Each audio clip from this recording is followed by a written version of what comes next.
It's time for Talking Michigan Transportation, a podcast devoted to the conversations with people at the forefront of the ongoing mobility revolution. In the state that put the world on wheels, here's your host, MDOT Communications Director, Jeff Cranston.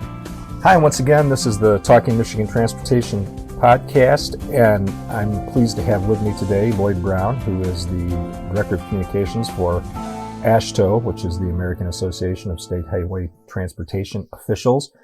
And Lloyd and his people at AASHTO have been watching very closely as these discussions have unfolded about, whether next round of stimulus coming out of the COVID-19 outbreak should go for roads and bridges and transportation infrastructure.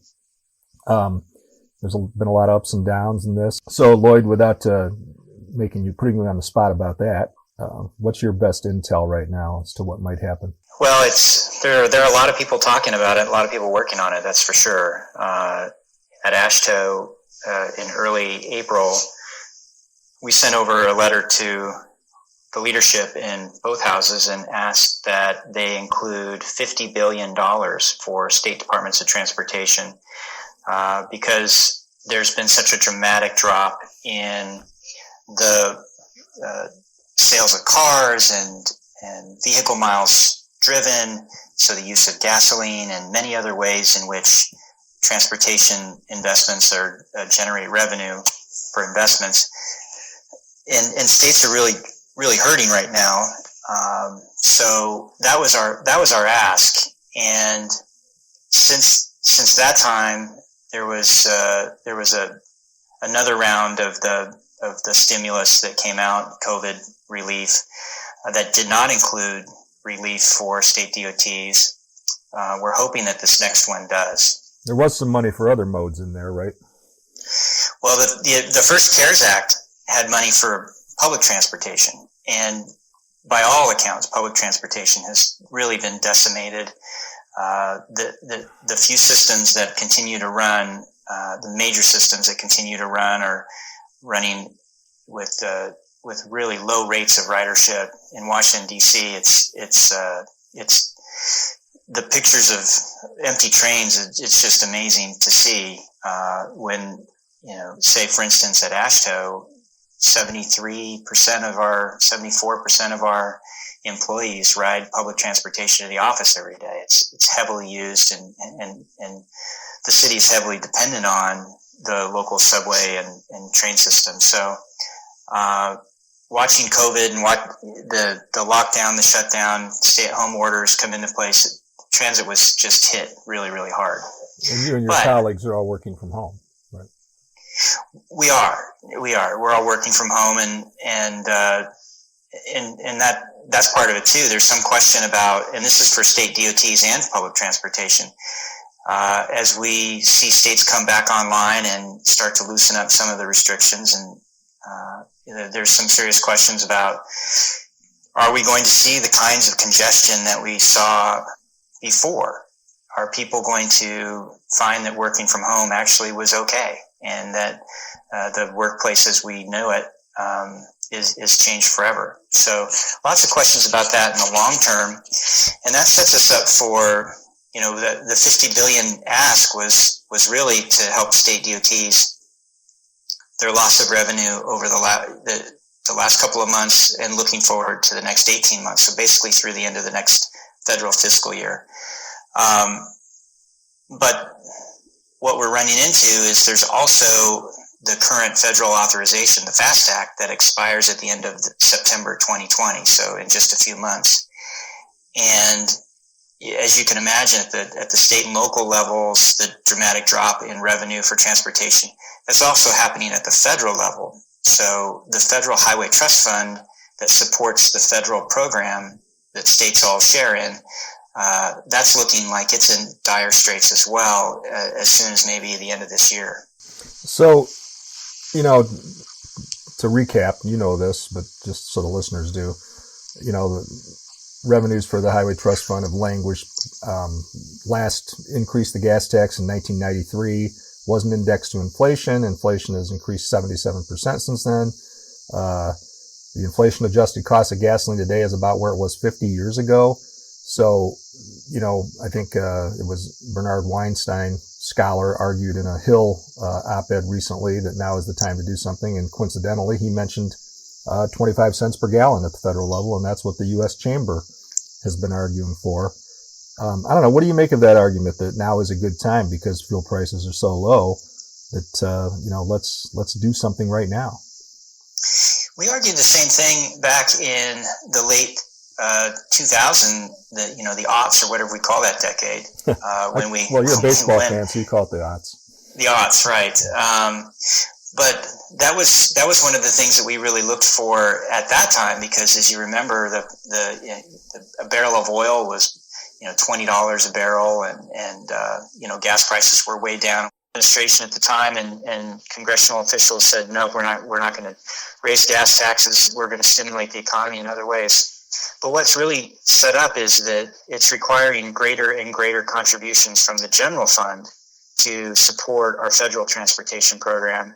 And that's really leading us into a situation where it's taking money away from other services that people need from the federal government. So at some point, we're going to be faced with this challenge of we're not going to be able to support our federal program any longer at the rate that we are. So we're either going to have to severely cut back and live within our means, or figure out another way to fund it. Well, long before, I came to work for a Department of Transportation and became steeped in studying funding and this kind of policy, I had taken an interest in this even as a lowly scribe. And often philosophically, I believe that transportation should be user fee funded. That should be the model. That's just good public policy. And that's been what we've done as a country for the most part in most states for, since the advent of the automobile. And so now to get to that point, like so many states have and the federal government have, where the general fund has to subsidize that sets off a whole chain reaction for all kinds of other programs and other things. Yeah, that's right. But so there's this tension between the urgent need, the short-term need, where states have just seen dramatic drops in their revenue, and then there's this longer-term need to reauthorize the federal program and shore up the Highway Trust Fund, the Federal Highway Trust Fund going forward.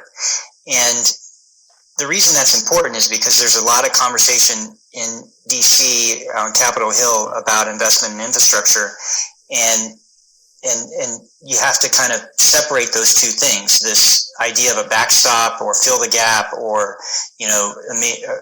emergency relief for states and state DOTs versus the longer term discussion about what are we going to do with reauthorization and how are we going to pay for transportation and infrastructure going forward. So Peter DeFazio, who is very, very smart and entertaining chairman of House Transportation Democrat from Oregon, has equated this to a New Deal type crisis, and that we've got to do those kinds of big things. We've got to make those investments now that both put people to work in the short term and the long term and pay big dividends for future generations. Kind of his version of a crisis is a terrible thing to waste.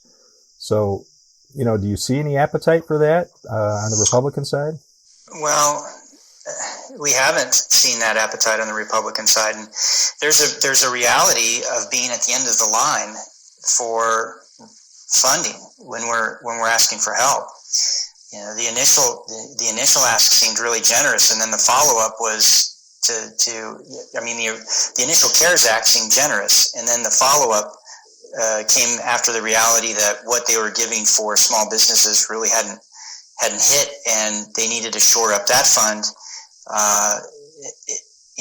Being at the end of the line, there's less and less interest in wanting to spend the money at the federal level. So, that's just kind of the problem overall, isn't it? That there's nothing more important than roads. I mean, from the minute we leave our house until the minute we get home, we need transportation systems to function. Yet there's nothing really sexy about them. Well, no, unless you're in a new car commercial, and those roads are beautiful, right? And they're all part of the mystique of it. But the reality is that whenever it comes to questions of investment in infrastructure or any other program, you want to try and be at the front of the line and not end up at the end of the line. And so, at this point, there's not a great appetite, and on the Republican side for sure.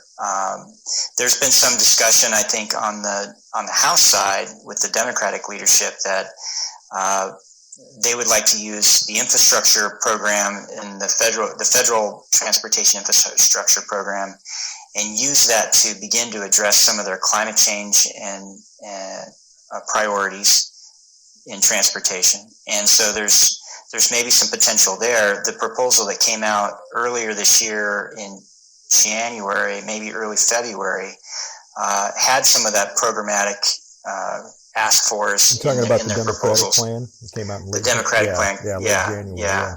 Yeah. It was almost 800 billion, wasn't it?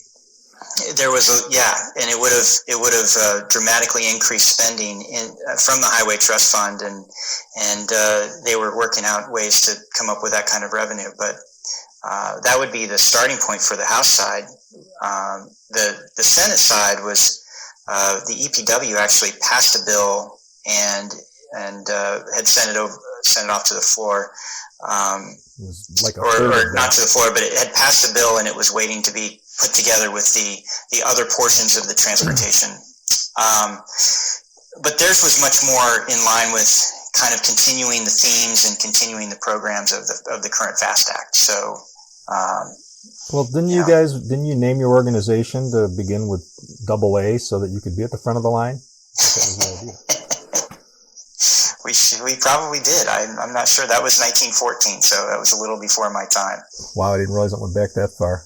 Well, I guess right now the best we're hoping for is this talk about $50 billion. I know that MDOT wrote a letter to our congressional delegation, urging them to support at least that. Could you talk a little bit about what that would do?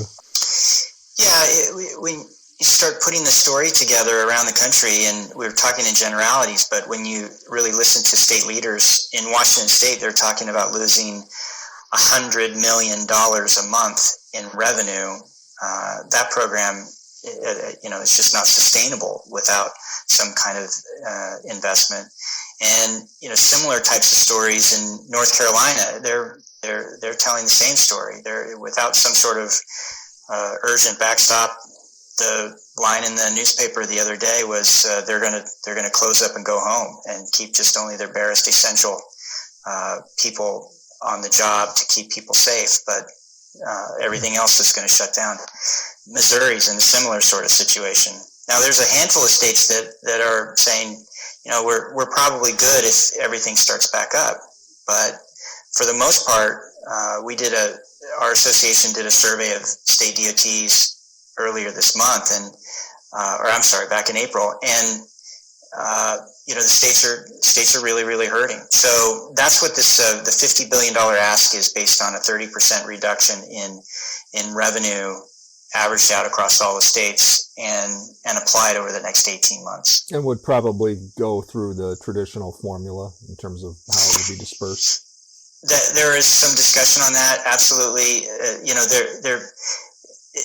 The traditional formula seems to work. I mean, it maybe isn't the most perfect way, but it has served its purpose over the last 25 years or so since it was last updated. The states have had a little bit of practice with this, with the various government shutdowns, or coming to the brink of government shutdowns the past several years, and that's probably made a lot of people I know it has at MDOT really look at how they manage that cash flow so that they can be prepared if any given day Congress fails to reach an agreement, and for a few months at a time federal funds stop flowing and we still got to keep the program going. So that's by no means the kinds of crisis we're talking about here, but it at least should have put that on people's radar. And when you look at the percent of when you look at a state DOT and say, okay, how much of your overall program is supported by the federal government? A state like Washington is somewhere around 20%. I mean, it changes year to year, but it's not the largest portion of the program. Other states, the federal share is quite large. And so when you see that the federal program is in jeopardy, or there's short-term extensions, there's really a lack of certainty in the program, then you start to have state DOTs begin to delay projects or not move forward with large projects for fear that they'll be in a contract situation where they can't pay for what they're doing. So that begins to hit the contracting community real hard, the engineering community that is involved in helping state DOTs deliver the program. So there's a trickle down that comes from all of this. One of the reasons why Congressman DeFazio and others that look at infrastructure as a great stimulus is because there's so many ways that small businesses participate in the program. There's so many ways that other industries beyond just state employees participate in keeping our infrastructure in tip-top shape and safe. So there's a great contributor to jobs when you're investing in infrastructure that goes beyond the state inspector who's watching the asphalt go down. No, absolutely. Yeah, I mean, it's trickle down. It creates jobs in the short term and the long term. It's within the industry that builds the roads and within the communities where roads are being built. And again, long term for our posterity, when you think about what we're leaving for the next generations, I think that DeFazio's, metaphor of the New Deal is on point. I think that this is the time to make those investments, but, that's because I probably, do what I do. Well, we're sitting here in suburban Maryland, just outside of the Beltway, and my wife and I filled up the tank of gas in our SUV in March.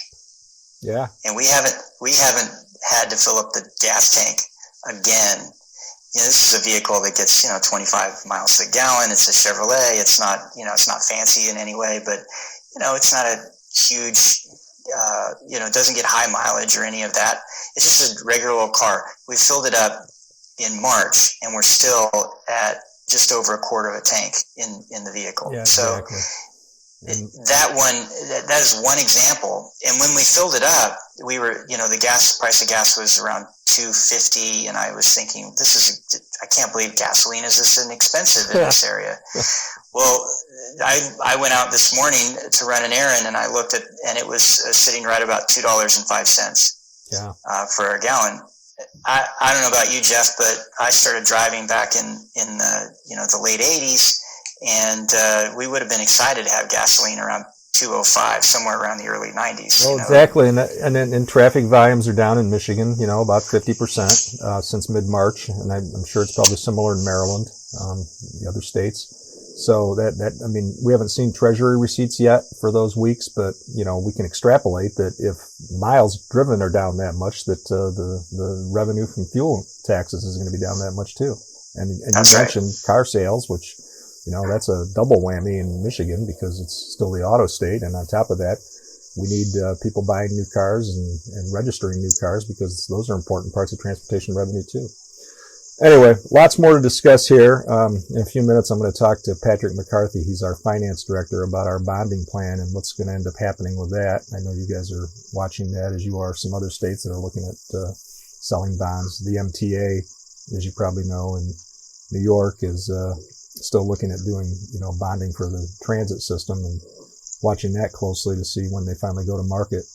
But anyway, Lloyd, thanks for taking time to do this. I appreciate it. It's my pleasure. Thanks for having me on, Jeff. Okay, we're back with the second segment of Talking Michigan Transportation, and this week I'm pleased to have Patrick McCarthy, a repeat visitor to the podcast. He is the director of the Bureau of Finance at MDOT and has been heavily involved in looking at the governor's Rebuilding Michigan plan and the bonding component that is, pretty important to rebuilding the roads and the bridges as planned and as authorized by the State Transportation Commission earlier this year.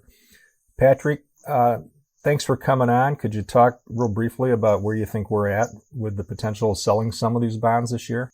Sure. Thanks, Jeff, for having me back on the podcast. I appreciate that. Right now, as everybody knows, there's a lot of uncertainty with the revenue streams for transportation. because of the stay home, stay safe orders. We've seen significant drops in fuel consumption, which is directly tied to the fuel taxes that the department receives, as well as the vehicle registrations that our partners at Secretary of State are currently closed or have just limited access. So it's harder to do title transfers and purchase new vehicles. So we're seeing declines in registration revenues as well. However, the $3.5 billion program that was announced by the governor and that was approved by the commission is still on schedule right now. We anticipate issuing those bonds over the next 4 years, which is what the commission's authorization allowed. And we're currently in the process of analyzing when we're going to need the bonded revenue to support the construction projects that were identified in that list of 49 projects that went to the commission. So how is it that, we're able to go ahead, for instance, the I-496 project, complete rebuild, the Eaton County portion kicked off last month and is moving along, progressing. It was slowed a little bit because of the pandemic and concerns among the contractors about some of their workforce. But, it's proceeding, and we haven't sold those bonds yet. So can you explain how it is that we can do that and list that as one of the Rebuilding Michigan projects? Sure. Yes. First of all, the 496 project was one of the 49 projects in the list for the Rebuilding Michigan bond program. We are utilizing existing cash resources that we have within the department to begin some of the work on that project with the intent of reimbursing the department when we actually go to the market and issue the bonds this year and bring in the bond proceeds. This is not a new tool that we've used. In several of the past bond issuances that we've done through several different administrations, we accelerated some of the work by essentially borrowing the money from ourselves with the intent of reimbursing it when the bonds are issued. Okay, so you say that's not that uncommon. It's kind of comparable to what we're doing with some other projects that are part of the Rebuilding Michigan plan, but aren't necessarily bonded projects. That because the bond revenue makes some other program funds available, we're able to add in some of those other projects. Is that a fair way to characterize it? Yes, that allows us to accelerate the other list of projects that were essentially the backfill from selecting those 49 projects to fund with the bond proceeds. Yeah, that's why if you go on the website to look at the Rebuilding Michigan plan overall, you'll see that distinction between bond projects and accelerated projects. So, I know you don't have a crystal ball, but what would you say you're waiting for right now, and the bond counsel that you're working with is waiting for a sweet spot to jump in?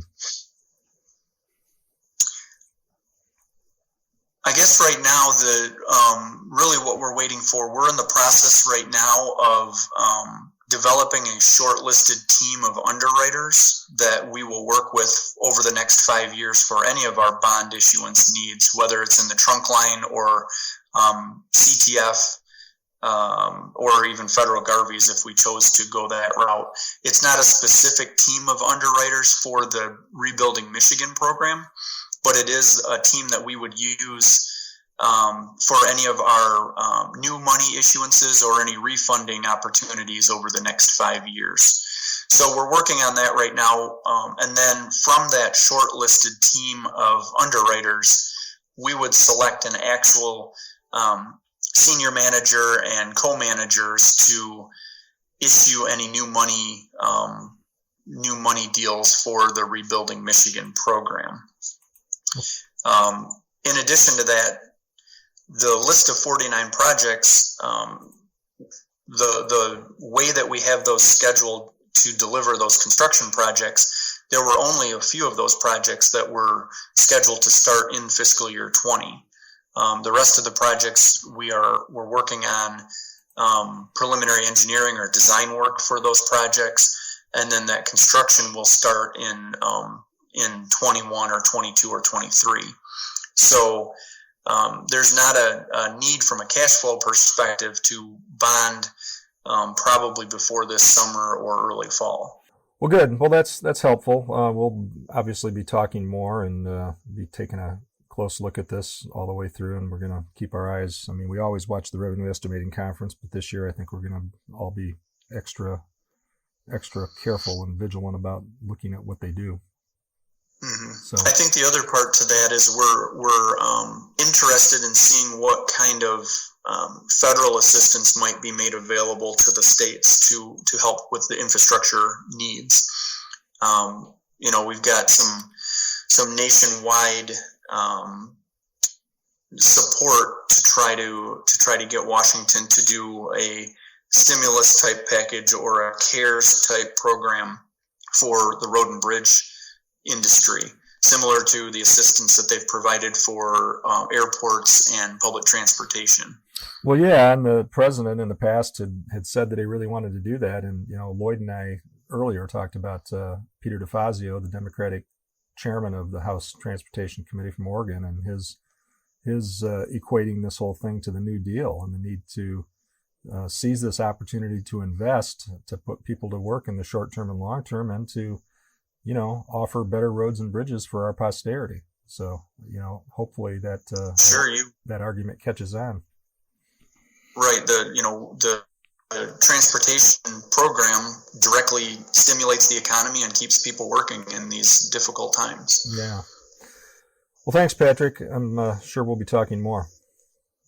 Okay, thank you, Jeff. Thanks again for listening to this week's edition of Talking Michigan Transportation, and I want to give a special thanks to Corey Peedy, who does the sound engineering for the podcast, and to Sarah Martin of MDOT, who does the show's intro and closing. That's a wrap for this edition of Talking Michigan Transportation.